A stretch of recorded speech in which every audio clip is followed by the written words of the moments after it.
ভারতের সমালোচনা করে বিএনপির স্থায়ী কমিটির সদস্য গয়েশ্বর চন্দ্র রায় বলেছেন, বিএনপি ভারতের সঙ্গে বন্ধুসুলভ আচরণ চায়, কোনো মাতব্বরি চায় না। প্রতিবেশী দেশগুলোর সঙ্গে ভারতের কোনোভাবেই ভালো যাচ্ছে না। তাদের দ্বৈত নীতির কারণে সার্কভুক্ত দেশগুলো ক্রমান্বয়ে সরে আছে।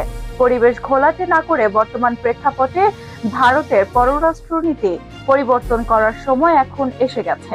শনিবার দুপুরে ময়মনসিংহের হালুয়াঘাট ডিএস আলিম মাদ্রাসা প্রাঙ্গণে ময়মনসিংহ উত্তর জেলা বিএনপির আহ্বায়ক কমিটির সদস্য সালমান ওমর রুবেলের আয়োজনে ফ্রি চক্ষু ক্যাম্প অনুষ্ঠানে তিনি এসব কথা বলেন। গয়েশ্বর চন্দ্র রায় বলেন, শেখ মুজিবুর রহমান বড় নাকি জিয়াউর রহমান বড়, এটা নিয়ে তাদের অপমান করার প্রয়োজন নেই। সাবেক সেনা কর্মকর্তারা যেভাবে শেখ মুজিবুর রহমানকে হত্যা করেছেন, সেই আগস্ট মাসে শেখ হাসিনা নিজ হাতে তার বাবাকে দ্বিতীয়বার হত্যা করলেন। আওয়ামী লীগ শিক্ষার দিক দিয়ে একটি অকৃতজ্ঞ দল উল্লেখ করে তিনি বলেন, এখন তার বাবার জন্য দোয়া করবে এমন লোকও খুঁজে পাওয়া যাচ্ছে না।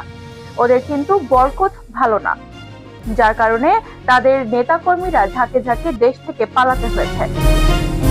অনুষ্ঠানে বিশেষ অতিথি হিসেবে উপস্থিত ছিলেন বিএনপির কেন্দ্রীয় কমিটির সাংগঠনিক সম্পাদক আবু ওয়াহাব আকন্দ সহ বিএনপি ও অঙ্গ সংযোগী সংগঠনের বিভিন্ন পর্যায়ের নেতারা। অন্তর্বর্তীকালীন সরকারের উদ্দেশ্যে গয়েশ্বর রায় বলেন, ছাত্র জনতার রক্তের বিনিময়ে নতুন করে দেশ স্বাধীন হয়েছে। এ স্বাধীনতার স্বাদ সবার ঘরেই পৌঁছাতে হবে দ্রুত সময়ের মধ্যে।